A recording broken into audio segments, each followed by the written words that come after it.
Oh, that's right. I'll edit. But you didn't edit it. Okay, so just hit the note and then I'll harmonize, and then hit another note and I'll harmonize, and then hit the third note and I'll read out. Oh gosh, I'm gonna delete it.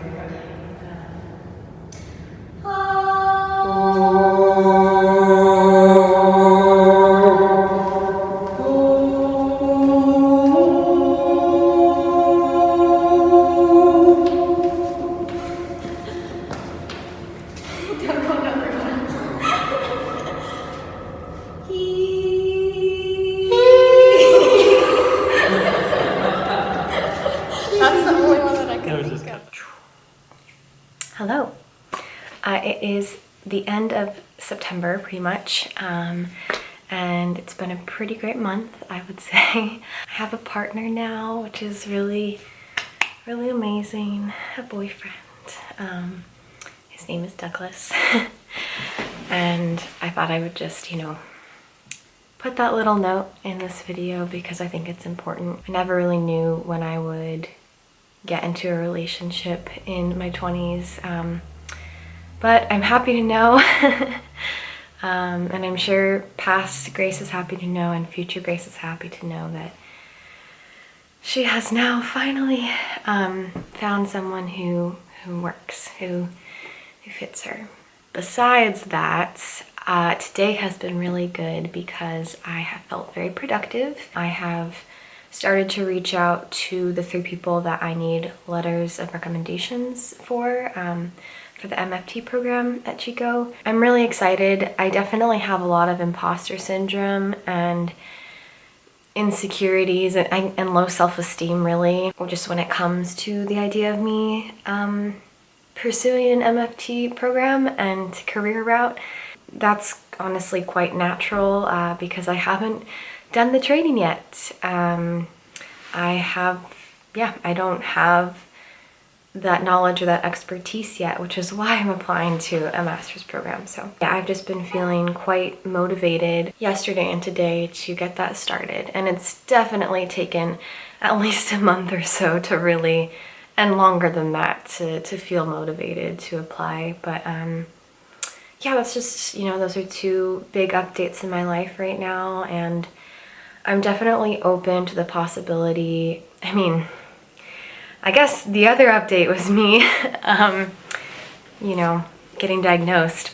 So lots of updates that are all just mushed together. Life is funny like that, but I definitely want to leave my heart and my mind open to the possibility of not getting into the program in the fall. And so I kind of have a plan of either just kind of getting more experience in the psychology world by trying to find an internship if I can, and just doing that for a 1.5 years if possible, as well as just finding other jobs. I know that I have the potential to do other things, and so that's kind of where my mind's at. I have a couple different paths laid out in my mind of what I would be willing to do. I don't want to be too rigid in my thinking, but I definitely am a dreamer and definitely think big. We'll see what happens, but I'm getting started with the application process for the marriage and family therapy program, and I'm just grateful that I have the energy to even start that and complete that. It feels really nice to be doing that for myself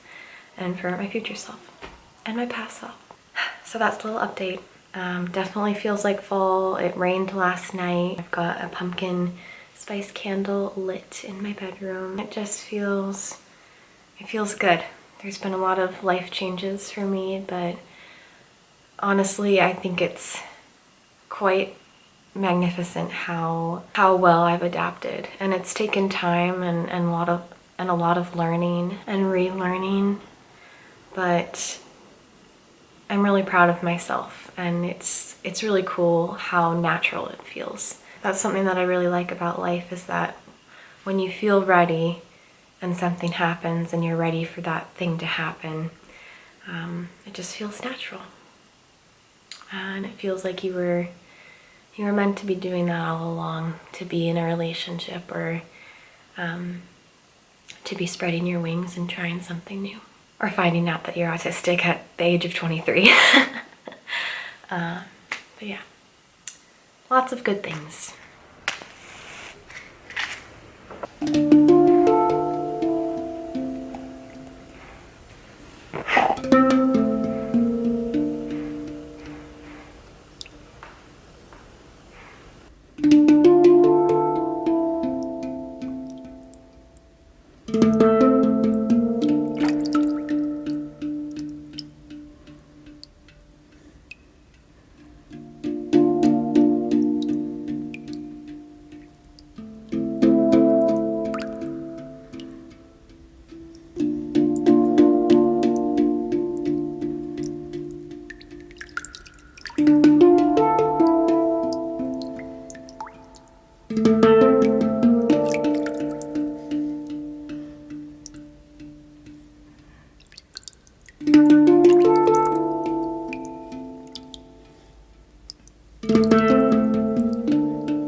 Hello!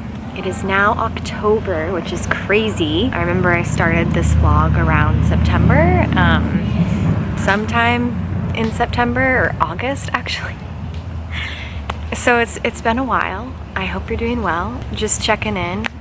October Grace is checking in. Yeah, so I also in this vlog wanted to talk a bit about how I've been doing post-diagnosis, post getting my autism spectrum disorder diagnosis. And as the seasons have gone by, as they've transitioned and as I've transitioned, I've definitely been changing the way that I view the diagnosis and view myself. The diagnosis has been extremely helpful. And of course, I self-diagnosed myself beforehand with the help of others, but the diagnosis itself has been very helpful, and it's really helped me gain a lot of perspective and awareness on who I am and how I interact with the world and how the world affects me. It has a lot to do with sensory stuff, you know, loud noises, anything having to do with all the five senses. It's made my world beautiful, and it's also made my world, I guess the main word that I think of when I think of me has always been a bit sensitive, but that's a good thing. It also can be not so good of a thing depending on, you know, what's going on, but I'll let this plane pass real quick. But regardless, yeah, I just wanted to talk about how I've been viewing it recently in the past few weeks. I've been working on it with my therapist and with my boyfriend and my philosophy professor a little bit. Honestly, I haven't spoken much with him about it, but his classes have always helped me so much when it comes to these, I guess when it just comes to life. Philosophy is a really great way of reflecting on your values and your morals and how you see yourself in the world. So I'm going to be referring to The Existentialist Cafe, which is something I've read for the past 2 semesters now. And then I'm also going to be referring to my Meaning of Life notebook. Also some notes from therapy. Something that I have been struggling with recently is constantly thinking about myself as being autistic.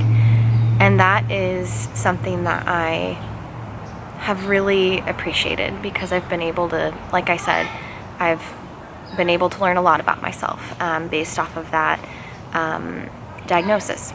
However, it's just been, I've been so hyper-focused on it, which is another, you know, autistic trait or characteristic. And so it's just, it's been hard to not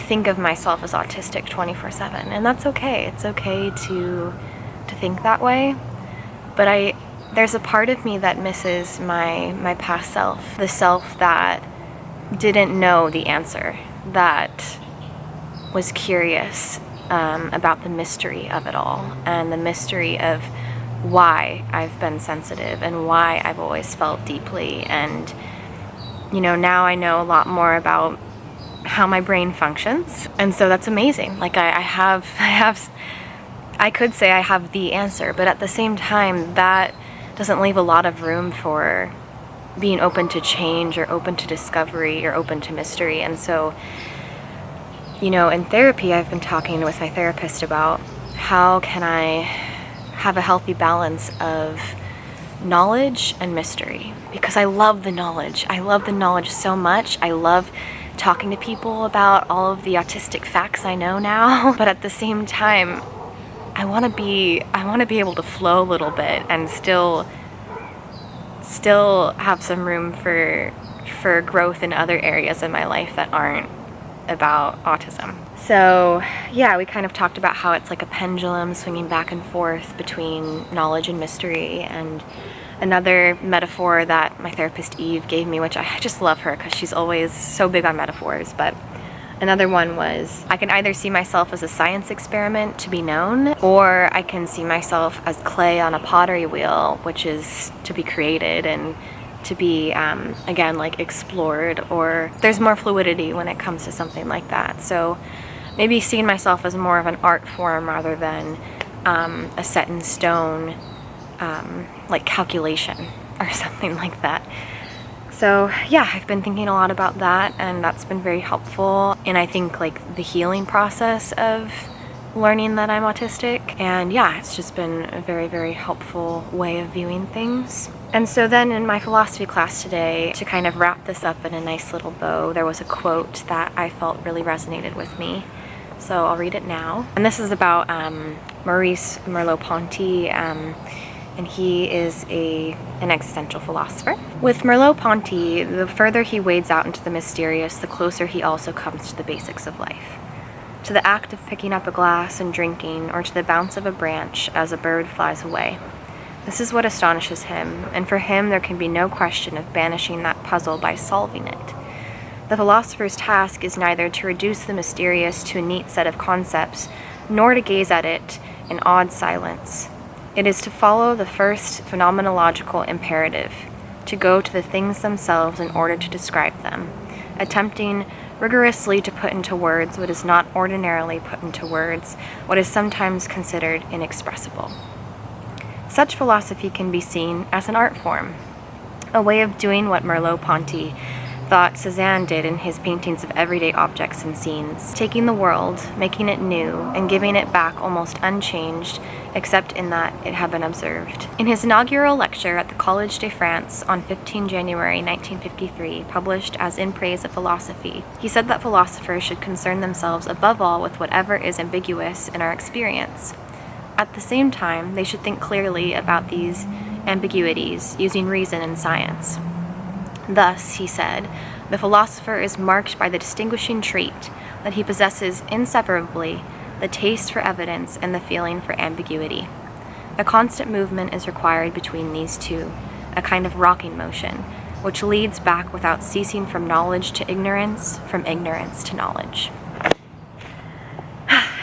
So yes, I am open to mystery, and I'm open to continuing to explore myself. I think I've been recognizing that I don't need to feel responsibility to make my autism diagnosis the entirety of who I am. That's where I'm at right now. Yeah, happy October! It is almost November as well, so just moving right along.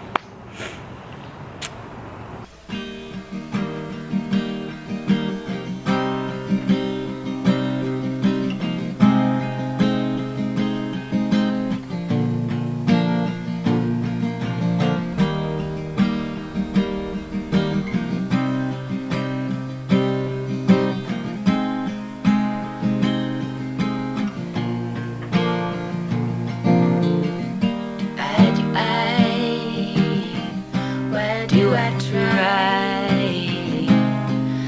keep this fire from burning.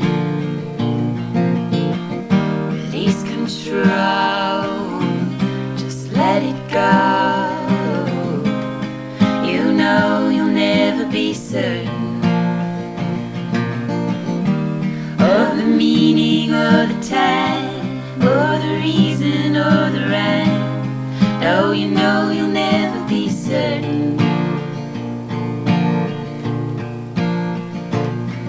But if anything happens, baby, step outside, beyond the borders of your mind. And time is funny if we understand how slowly we are learning.